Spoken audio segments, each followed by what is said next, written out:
Hoje nós vamos falar das respostas de Jesus para os aflitos. Para nós, né? Para nós. As respostas de Jesus para os aflitos. Se você pensasse um pouquinho, ou fizesse uma pesquisa, quais são as maiores aflições do ser humano? Disparadamente, em primeiro lugar, aflição física. Porque nós estamos num mundo caído e tudo de ruim veio sobre nós. É uma questão de tempo você ter problemas físicos. Outro problema, outra aflição da sociedade é uma aflição psicológica. Não apenas o físico, mas a mente também padece. Tem vários transtornos, cada dia aparece um novo, aí eles mudam de nome também, você nem sabe mais. Aí você não sabe se você pode falar esse termo, porque agora não pode mais, já é um outro termo. Você fica numa confusão terrível, e logo a gente tem problema psicológico com isso, né?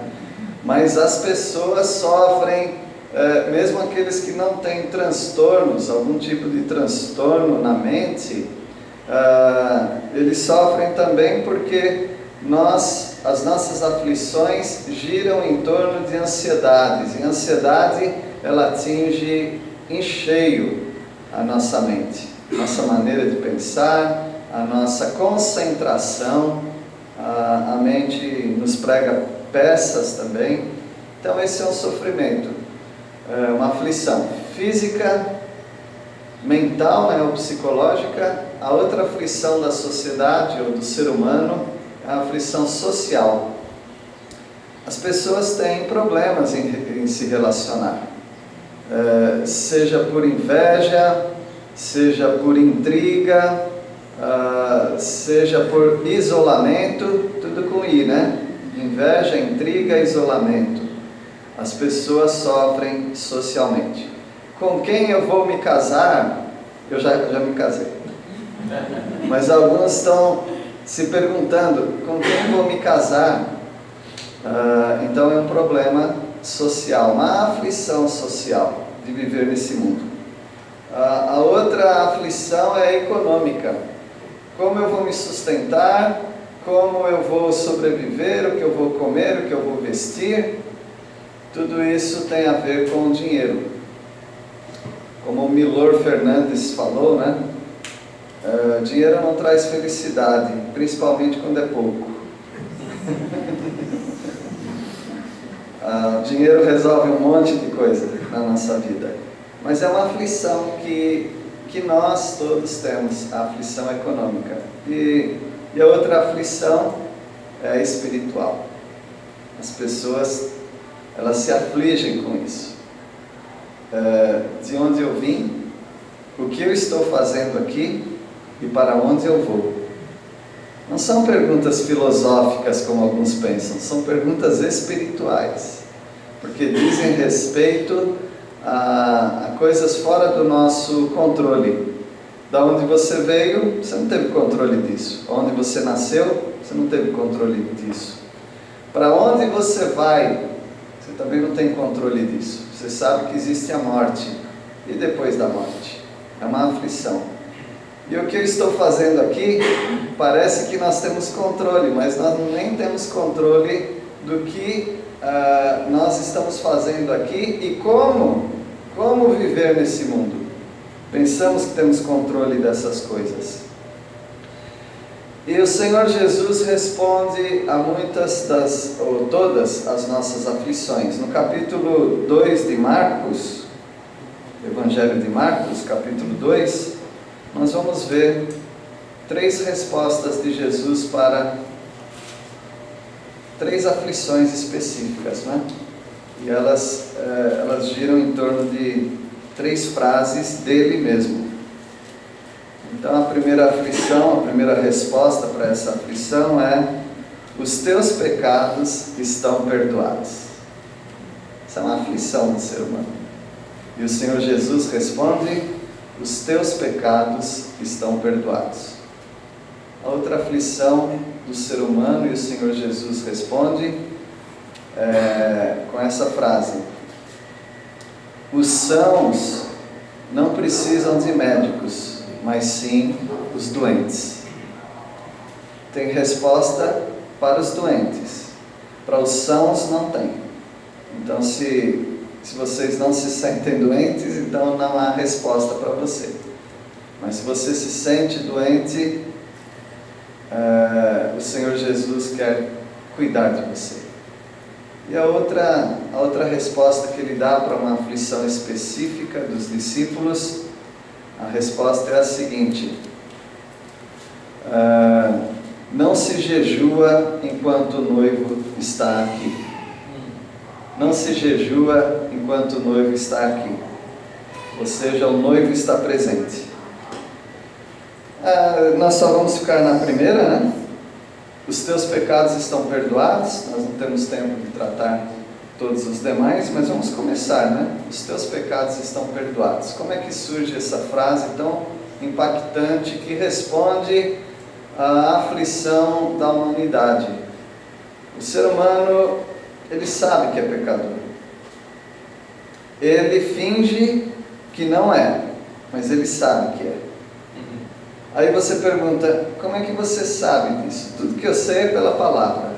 E a palavra de Deus diz em Romanos 1,32 que ele sabe que ele é um pecador. Alguém pode ler Romanos 1,32?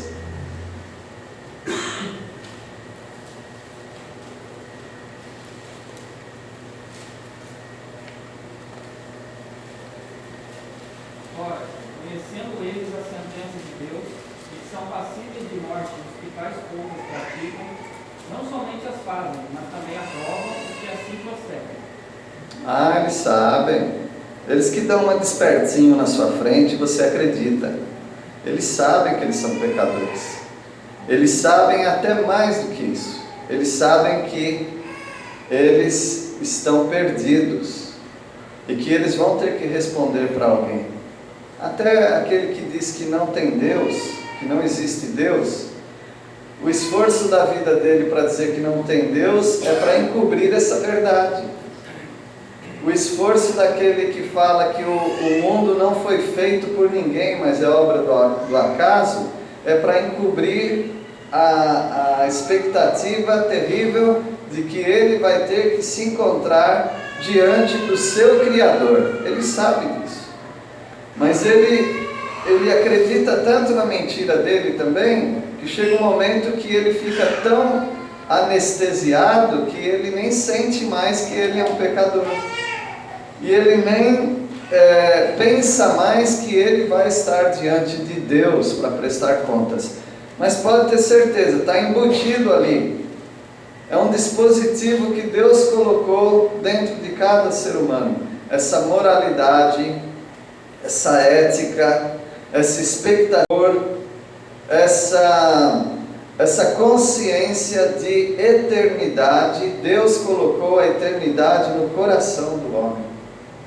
Tudo isso existe. Então, nós que somos ingênuos, acreditando que eles não sabem, que eles não têm ideia de que são pecadores. Todos eles. Seja uma pessoa num centro urbano, riquíssimo, cheio de igrejas, ou uma pessoa no meio da selva que nunca viu ninguém que conhece a Bíblia. Todas essas pessoas têm dentro de si esse senso de condenação. E o Senhor Jesus, ele estava pregando numa casa e tinha muita gente naquela casa. Vamos ler versículo 1, Marcos 2:1. Dias depois, quando Jesus retornou a Cafarnaum, a notícia de que ele tinha voltado se espalhou rapidamente. Vocês lembram, né, que ele falou, vamos para outro lugar. O pessoal queria ouvi-lo, não, mas vamos para outro lugar. Os outros precisam ouvir também. E ele falou, andou pela Galileia e ele retorna para a casa dele. Quando Jesus fala que o Filho do Homem não tem onde reclinar a cabeça, você tem que entender que ele fala de uma maneira, uma hipérbole. Hipérbole quer dizer, é uma maneira impactante, exagerada de dizer algo. E quando ele falou para as pessoas que queriam segui-lo, ele disse: olha, vocês vão me seguir, mas eu não tenho nem onde reclinar a cabeça. É uma maneira de dizer, não tem conforto em seguir-me. Ele tinha onde morar, tá bom? Ele tinha um teto, ele voltava para lá. Provavelmente ele morava na casa de Pedro. Provavelmente ele morava na casa de Pedro. Esse é consenso de muitos comentaristas. Ele sempre voltava lá para a casa de Pedro. E a segunda casa dele, uma casa de veraneio, era a casa de Lázaro, Marta e Maria. Quando ele ia para as bandas de Jerusalém, ele dava um pulinho lá de uns 3 quilômetros para Betábara ou Betânia, e ali ele ficava com os seus amigos. Era a casa dele. E a terceira casa dele era ao ar livre, o Monte das Oliveiras. Então ele morava em Cafarnaum, ele morava com Lázaro, Marta e Maria, e ele morava também ao relento no Monte das Oliveiras. Porque quando ele ia para Jerusalém, não tinha condições de ele ficar em Jerusalém, porque ele não dava conta de tanta gente em volta dele. Ele tinha que fugir, e ele ia para o Monte das Oliveiras. E depois de um tempo, não era nem por causa da popularidade, também por causa da popularidade, mas porque ele era perseguido. Se ele ficasse em Jerusalém, à noite ele podia morrer. Durante o dia não tinha perigo, porque a multidão adorava Jesus.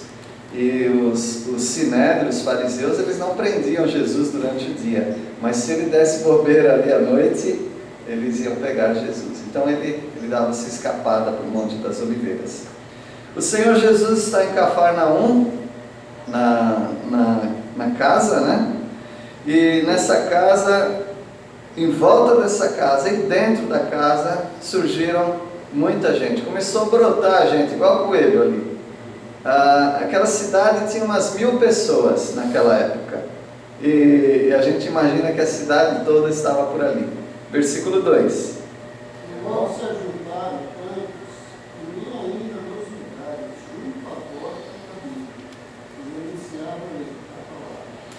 Não tinha lugar para sentar, não tinha lugar para ficar em pé. Se você tirasse o pé, o outro já colocava, daí quando você voltava o pé para o chão, já estava em cima do pé do outro. Então a situação ali era de uma multidão. As pessoas queriam ouvir Jesus. É claro que elas queriam também, se tiver um milagrezinho aí para mim, por favor. Mas elas queriam ouvir o que Jesus falava. E Jesus falava, vocês sabem, com autoridade que os fariseus não tinham. A autoridade dele vinha do alto. E no versículo 3... Trouxeram-lhe então um paralítico carregado por 4 homens. Uma vez alguém apelidou o nome desses 4, eu não me lembro, são 4 virtudes. Um é a perseverança, o outro é simpatia, o outro é amor, eu não sei, alguma coisa assim. Eles falaram 4. É tudo que você precisa nos amigos: simpatia, amor, perseverança, acho que cuidado. É o que você precisa de amigos. E esses homens, eles podiam ir os 4 lá para ouvir Jesus, mas nós vamos deixar nosso amigo aqui. O nosso amigo, ele precisa de ajuda, de locomoção para chegar até ali. E eles tinham aquelas camas móveis, claro, precisava de gente, e talvez esse amigo não fosse nem tão levezinho assim, né? Porque 2 parece que não davam conta. 4 homens segurando aquela maca. O estado dele era bem grave, e levaram até lá. E eu imagino a surpresa: chega ali, não pegamos os primeiros lugares, e agora? Versículo 4. E não podendo aproximar-se dele por causa da multidão, descobriram o telhado onde estava, e fazendo um buraco, baixaram o leito em que jazia o paralítico. Essa é uma das passagens mais cômicas da Bíblia, engraçada mesmo. E é uma passagem também bem curiosa no sentido de que o que realmente eles fizeram. Então, um pouco do conhecimento da moradia daquela época nos ajuda a saber o que aconteceu. Bom, estava cheio, todo lugar estava cheio, não tinha como ele entrar. Entrar na vertical já estava difícil, né? Entrar na horizontal, impossível. Com 4 pessoas, então ele precisava de alguns metros quadrados para levar esse homem até lá. Mas eles calculam, bom, aqui é a porta de entrada, ele está falando lá no fundo, então vamos subir o eirado, o telhado. As casas eram muito simples e muito fáceis também, fáceis de roubar inclusive. O Senhor Jesus, ele fala de ladrões que cavam as paredes para entrar nas casas, porque as paredes eram de um tipo de uma mistura de barro com palha, para dar uma certa consistência, mas uma cavocadinha bem feita ali, você abria um buraco na parede e podia entrar e roubar a casa. Então era bom quando você saísse, falar para os vizinhos ficarem de olho, porque alguém poderia cavocar a sua casa. E não era diferente o telhado. Alguns aqui são da época do estuque, né? O estuque era uma massinha, né? Que eles faziam e colocavam uma tela, né? E aquilo segurava esses elementos para despejar e cair. Eu brincava um pouco em cima das fábricas, né? A gente subia em fábrica, a gente fazia umas loucuras quando era criança. E tinha um casarão abandonado. A gente andou lá e taquei o pé e afundou. Só não caí porque tinha aquelas ripas ou vigas, né? Então fiquei pendurado lá. Os amigos vieram me ajudar.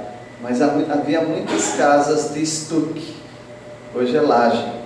Aquelas casas daquela época, elas eram feitas mais ou menos igual às paredes, onde eles colocavam uma massa e entremeavam aquela massa com serragens ou com palha, e era muito fácil, na verdade, de abrir um buraco. E eles sobem na casa e eles fazem um estrago na casa da pessoa. Eles fazem um recorte grande, né, mais ou menos grande, para descer um amigo por cordas. Meus irmãos, eu queria ter esses amigos para mim também, porque esses amigos, olha, eles são ponta firme. Eles não apenas o carregaram até a multidão, mas não havendo lugar, eles deram um jeito de trazer o homem do alto, de cima, para que Jesus visse o estado dele e curasse. Então esses eram amigos muito bons. Talvez você ia falar assim, não, eles já estavam cansados de carregar e tinha que dar um jeito de curar esse homem. Que também não deve ser mentira, né?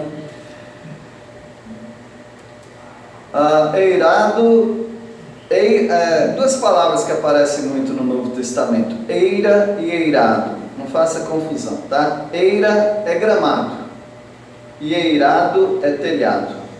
Eles não haviam queda de água, era um telhado reto, né? Uma laje, como nós falamos. Versículo 5. Jesus viu que ele tinha fé e disse ao paralítico: meu filho, os teus pecados estão perdoados. Quem que leu?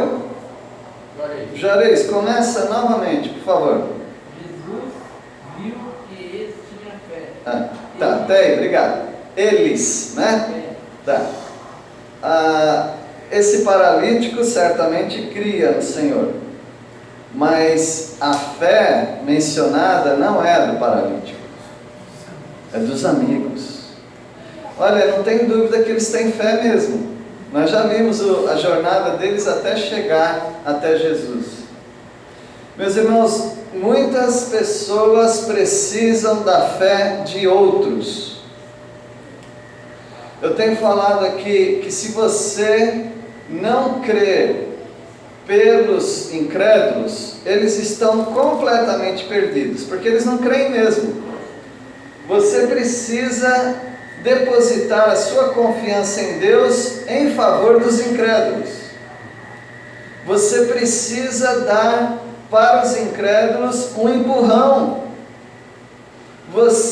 Eles não têm ignição espiritual. Sabe o que é ignição, né? Quando o carro está tudo bem, você bate a chave e ele liga. Mas tem carro que não liga. Aí precisa de algum ajuste ali, trocar a bateria. A gente fala, às vezes, fazer uma chupeta para ver se dá uma carregada ali. Ou, em último caso, nos carros novos, você dá um empurrão, vai no tranco. Os incrédulos, eles só poderão chegar até a palavra de Deus no tranco. Você tem que empurrar. Você tem que exercer fé em favor deles. Se você não tiver interesse nos incrédulos, eles estarão 2 vezes perdidos. Uma vez porque eles já nasceram perdidos. E a segunda porque quem poderia dar um tranco neles não está fazendo nada.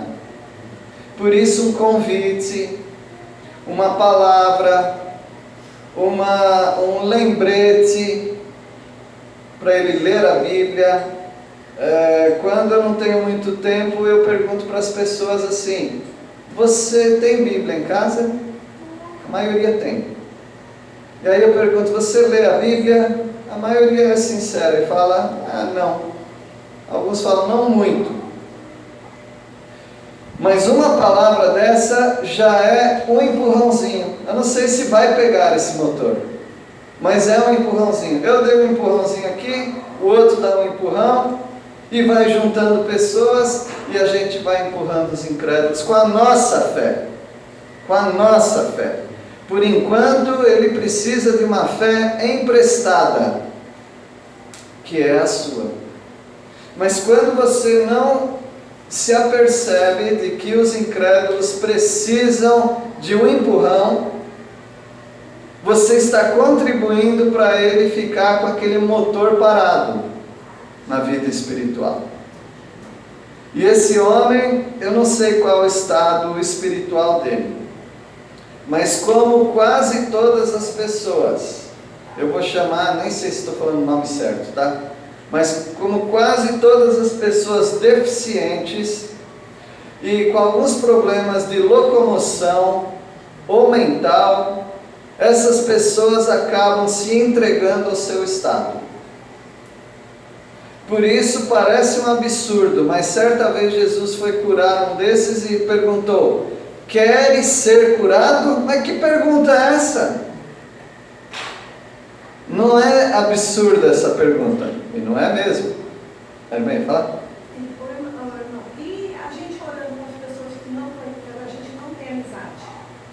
Porque às vezes a gente acaba conversando. Como acontece? Eu não tenho amizade com a pessoa e eu não acabo orando para uma pessoa incrédula.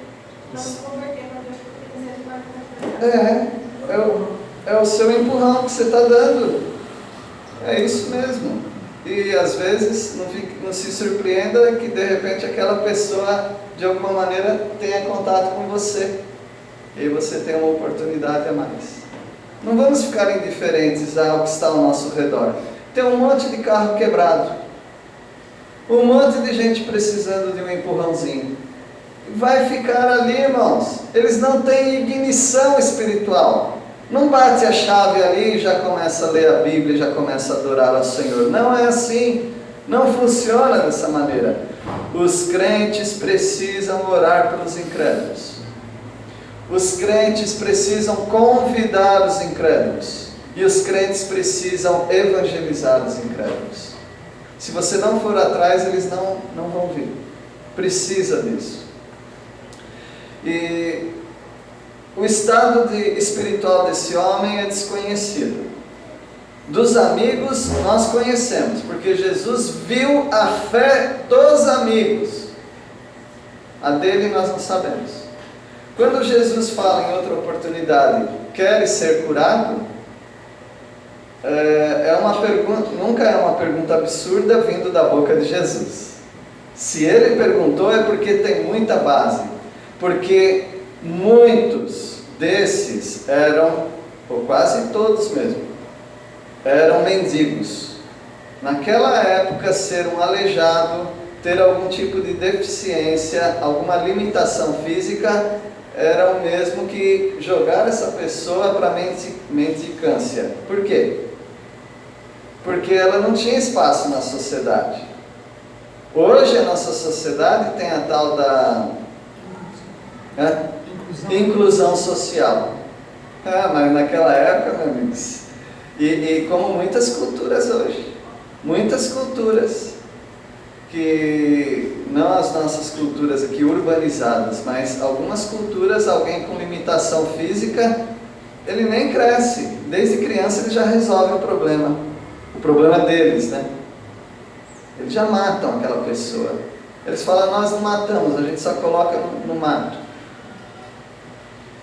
Com idosos eles fazem isso. Eles colocam o idoso numa rede, colocam o idoso no mato, e colocam comida do lado dele. Olha como eles são bonzinhos, né? Um quartinho que só cabe o cara. Então, muitas dessas pessoas não queriam ser curadas, porque eu estou tão bem aqui, tão bem assim, né? As pessoas estão cuidando de mim, de certa maneira, elas estão jogando comida para mim, e nesse caso, meus amigos me levam para cá, me levam para lá, porque se eles estão levando aqui, pode ser que eles já ajudavam em outras oportunidades também. Mas aqueles amigos sabem, o estado dele não é bom, e mesmo que ele não reconheça, nós sabemos que não é. Então nós precisamos exercer fé pelos incrédulos, no início, em favor deles. Isso não quer dizer que só orando por eles serão salvos. Não quer dizer que você tendo fé por eles vão para o céu porque você teve fé por eles. Não, nada disso. É aquela fé inicial para levá-los até a presença, o contato com a palavra de Deus, com a presença de Jesus Cristo. Versículo 5. Vendo-lhes a fé, Jesus disse ao paralítico: filho, os teus pecados estão perdoados. Interessante, o problema dele era que ele não andava, e Jesus vem falar de pecado. Os teus pecados estão perdoados. Nós estamos estudando as aflições do ser humano, as respostas de Jesus às aflições do ser humano. E uma das aflições do ser humano é essa: falta de perdão, culpa, distanciamento de Deus. Esse é um problema, é uma aflição. Isso não quer dizer que ele tenha não consciência, mas que ele tenha esse assunto atualizado na vida dele. Ele vai trabalhar de manhã, eu sou um pecador. Vai almoçar, parou de trabalhar um pouco, como eu sou um pecador. À noite vai dormir, eu sou muito pecador. Ele não está pensando nisso, mas ele sabe lá dentro dele que existe algo errado. E ele sabe também que ele vai ter que prestar contas para o Criador dele. E essa culpa vai consumindo como uma doença silenciosa. Algumas doenças são silenciosas. As piores são aquelas que você não sente dor, que você não tem febre. São as doenças silenciosas. Elas vão acabando com você sem dar sinais. E assim está a vida do pecador. E Jesus fala: os teus pecados estão perdoados. Não é impossível pensar que ele era um aleijado por causa de algum pecado, porque isso aconteceu algumas vezes. Em João 5, por exemplo, Jesus, depois de curar aquele paralítico, ele fala para ele: não peques mais, para que não te suceda coisa pior.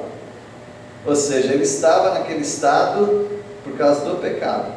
E pode ser que esse aqui também estivesse paralítico ali por causa de pecado. Toda doença é por causa de pecado, tá? Sem exceção. Até uma gripe fraquinha é por causa do pecado. Porque nós estamos num mundo de doenças, de pecado. Então, toda doença é por causa do pecado. Porém, algumas doenças específicas em certas pessoas específicas são por causa de pecado. Pecado encoberto, algum tipo de pecado. Não sou Deus, então não vou saber dizer para você. Versículo 6. Estavam sentados ali alguns mestres da lei, raciocinando em seu íntimo. O Senhor Jesus sempre tinha refutação, confronto, pessoas que não concordavam com ele. E esses escribas, eles começaram a entrar num problemaço com Jesus. Por quê? O escriba é um doutor. Escriba, fariseu, eles são fariseus, eles são doutores da lei, do ensino, da palavra de Deus. Tudo tem que passar por eles para determinar se o assunto é pecado, qual punição, tudo na lei religiosa e até civil tinha que passar por eles, que faziam parte de um grupo chamado Sinédrio. E eles não estavam falando em voz alta, eles não estavam cochichando, isso é muito importante dizer. Eles estavam pensando, mas era telepatia, porque aqui é plural. Não, todo mundo está pensando a mesma coisa, sem um falar para o outro. Porque certas pessoas já têm um pensamento tendencioso. E o pensamento deles a respeito de Jesus era este, versículo 7. Que disse esse assim dos filhos? Quem pode perdoar o pecado senão Deus? Eles não estavam falando em voz alta, eles não estavam cochichando e não estavam tendo um trabalho de telepatia. Todos estavam pensando, os escribas, todos estavam pensando a mesma coisa. E no pensamento deles estava esse aqui: por que ele está falando desse jeito? Isso aí é uma blasfêmia, ele não é Deus, só Deus pode perdoar pecados. Só Deus pode fazer isso. Então eles não reconheciam Jesus como Deus. Versículo 8. E Jesus, percebendo logo por seu espírito que eles assim arrazoavam, disse-lhe: por que arrazoais sobre essas coisas no vosso coração? Ih, me pegou. Como ele sabe que eu estava pensando isso? Então, meus irmãos, você não consegue fugir de Deus. Você colocar nas alturas, ele lá está. Se você colocar seu leito no mais profundo abismo, lá ele está. Ele esquadrinha todo o seu caminhar, todo o seu pensar, ele sabe tudo sobre você. O fato dele perguntar: Adão, onde estás? Não era por causa dele, era por causa de Adão. Ele queria dar uma oportunidade para Adão. Ele sabe todas as coisas. Antes de chegar o pensamento, a língua, para se transformar em palavras, ele já sabe. Ele sabe todas as coisas. E ele sabe que eles estavam pensando isso. Esse é o nosso grande consolo em relação ao nosso inimigo Satanás. Ele não conhece os nossos pensamentos. Mas ele não é bobo, tá? Tem pessoas que você não precisa nem conhecer o pensamento. Você já sabe o que ele quer. Dependendo do lugar onde você está, você já sabe o que você quer ali. O que você tem na cabeça. Então nós somos muito sugestionáveis. Satanás, ele joga pensamentos e nós reagimos com ações. Aí Satanás diz: então era isso mesmo que ele estava pensando. É só uma maneira de fisgar as pessoas. Mas Jesus não. Jesus, ele sabe quando as pessoas não estão dando bandeira Quando as pessoas não estão dando sinais que elas estão pensando aquilo, Ele sabe que elas estão pensando. Versículo 8. Não, 8 já foi, né? Isso. 9. O que é mais fácil dizer ao paralítico? Seus pecados estão perdoados? Ou levante-se e pega a sua cama e anda? Jesus nunca entrega um ensino fácil. Nunca. Jesus sempre dificulta um pouquinho para nós valorizarmos. Ele não vai direto ao ensino. Ele, como um bom professor, ele joga para nós alguma pergunta que vai nos fazer pensar. E a pergunta de Jesus, para aqueles escribas, né, que estavam pensando, eles não estavam falando, estavam pensando, o Senhor Jesus pergunta para eles: o que é mais fácil? Essas perguntas de quando só tem duas alternativas, você fica naquela dúvida: é verdadeiro ou é falso? Se eu colocar verdadeiro e for falso, então eu vou errar. E se for falso eu colocar verdadeiro, eu vou errar também. E o Jesus, ele usava muito dessa habilidade. Certa vez questionaram sobre o batismo de João, ou questionaram sobre um assunto. E Jesus, em vez de responder, ele fala: tenho para vocês uma pergunta, antes de responder a de vocês. O batismo de João era do alto ou era da terra? Você só tem duas opções. Eles falaram: se nós falarmos que é do alto, vamos reconhecer que Jesus é Deus, porque João falou: eis o Cordeiro de Deus que tira o pecado do mundo. Se falarmos que é da terra, estamos perdidos, porque todo mundo aqui adora João, eles vão linchar a gente. Então eles ficaram sem responder, e Jesus falou: também não respondo o que vocês perguntaram. Jesus colocava as pessoas numa situação tão embaraçosa, e aqui ele está fazendo novamente. Uma pergunta para vocês: qual é mais fácil dizer? Ele não falou fazer, ou falou? Dizer. Ele não falou qual é mais fácil, curar alguém ou perdoar pecados. Ele falou dizer. Qual é mais fácil falar? Bom, eu já tenho uma resposta para isso, né? Porque eu ia passar vergonha diante de Jesus, lógico. Eu ia dizer assim: bom, dizer, qualquer um faz. Dizer, você pode falar o que você quiser.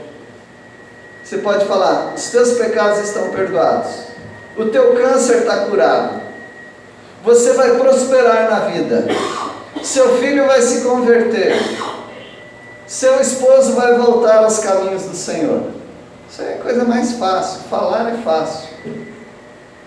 Mas a questão é: você consegue perdoar pecados? Quem aqui consegue perdoar pecados? Ninguém. E vocês conseguem fazer um aleijado andar? Ninguém também. Ou seja, novamente Jesus coloca duas situações que não são simples. Não é fácil dizer isso ou aquilo. Dizer com autoridade, nenhuma das duas. Nem posso garantir para alguém: seus pecados estão perdoados, e nem posso dizer para alguém: levanta e anda. Esse é o nosso Deus. Ele sabe da aflição das pessoas, e Ele sabe que ninguém pode socorrer as pessoas, somente Deus. Versículo 10.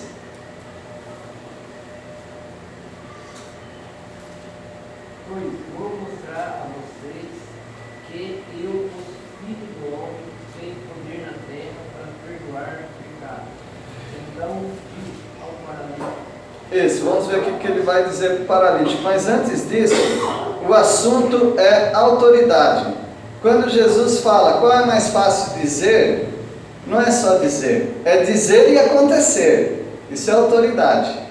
Se você diz: os teus pecados estão perdoados, então a pessoa está perdoada.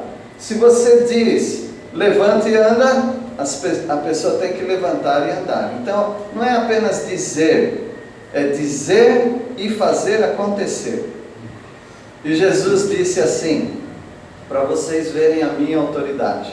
Ele não chama a si mesmo de eu, mas muitas vezes ele fala o Filho do Homem. Mas todo mundo entende, os leitores dos evangelhos entendem, e as pessoas na época entendiam, que quando ele falava Filho do Homem, ele estava falando dele mesmo. Então, o Filho do Homem tem essa autoridade para perdoar pecados.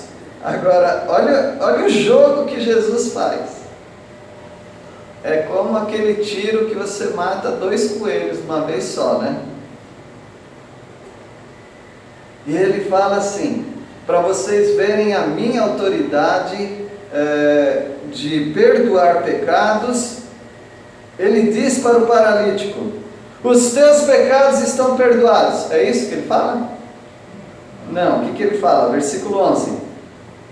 Eu te mando, levanta-te, toma o teu leito e vai para a tua casa. Extraordinário o que ele fez. Ele fala, para vocês verem minha autoridade em perdoar pecados, eu digo, levante e anda. Mas a questão não era o pecado. O Senhor Jesus associou a doença daquele homem ao pecado.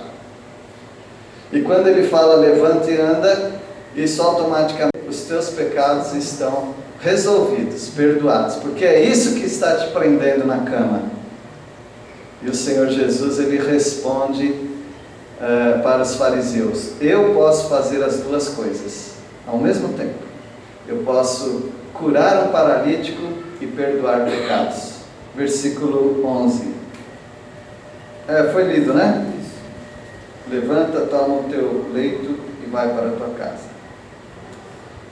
Você imagina aqueles escribas que estavam tomando cuidado para não falar e nem cochichar, porque alguém pode ouvir, e eles estão com aquele pensamento crítico a respeito de Jesus, e Jesus dá uma dessa, ele escancara o pensamento deles e ainda responde a questão que eles estavam levantando.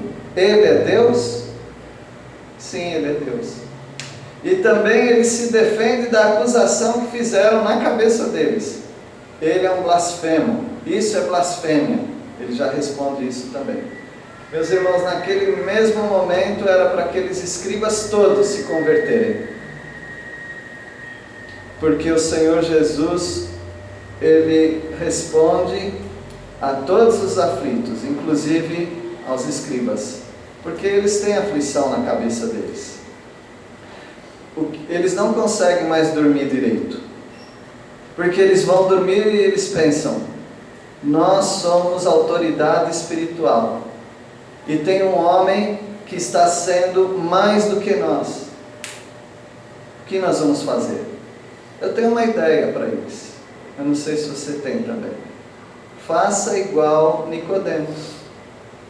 Faça igual Nicodemos. Está com vergonha de ir até a casa de Jesus? Vai de madrugada. Vai lá e faz umas perguntas, aí você vai se converter. Mas eles estavam lutando contra o inevitável, ou seja, Jesus é Deus. E nós não estamos querendo admitir isso. Versículo 12. O homem se levantou de um salto, pegou sua maca e saiu andando diante de todos. A multidão ficou admirada e louvava a Deus, exclamando, nunca vimos nada igual. Sabe que em Marcos tem muitas essas expressões, né? Logo, imediatamente, no mesmo instante. Então aquele homem, ele se levanta, ele é curado, né? E todos se admiram. Eu imagino aqueles homens críticos vendo todo mundo admirar. A inveja é um sentimento poderosíssimo na vida de uma pessoa. A inveja te arrasta para você pensar loucura. A pessoa é melhor que você, então é melhor que você. Pronto. É simples resolver assim. Agora, você tentar mostrar que você é melhor que a pessoa sem conseguir, você vai passar vergonha.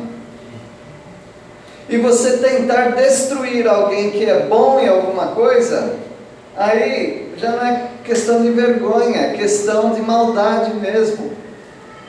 E o invejoso, ele passa vergonha, e o invejoso tem uma tendência assassina. Todo invejoso tem uma tendência assassina, porque se ele pudesse, ele destruiria o outro que é mais ou melhor do que eu. E os escribas, eles estão com esse pensamento. Enquanto o povo está dando glória a Deus, a Bíblia não diz aqui nesse versículo, mas o contexto te diz o que eles pensavam.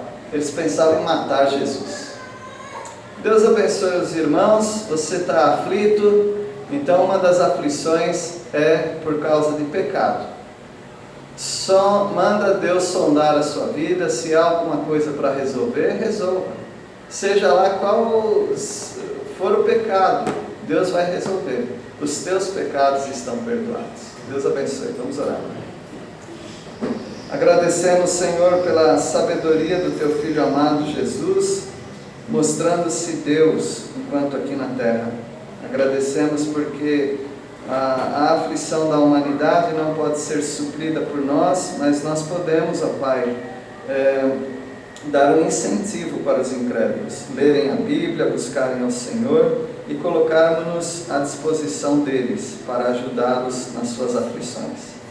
Pedimos que o Senhor nos use e oramos em nome de Jesus. Amém.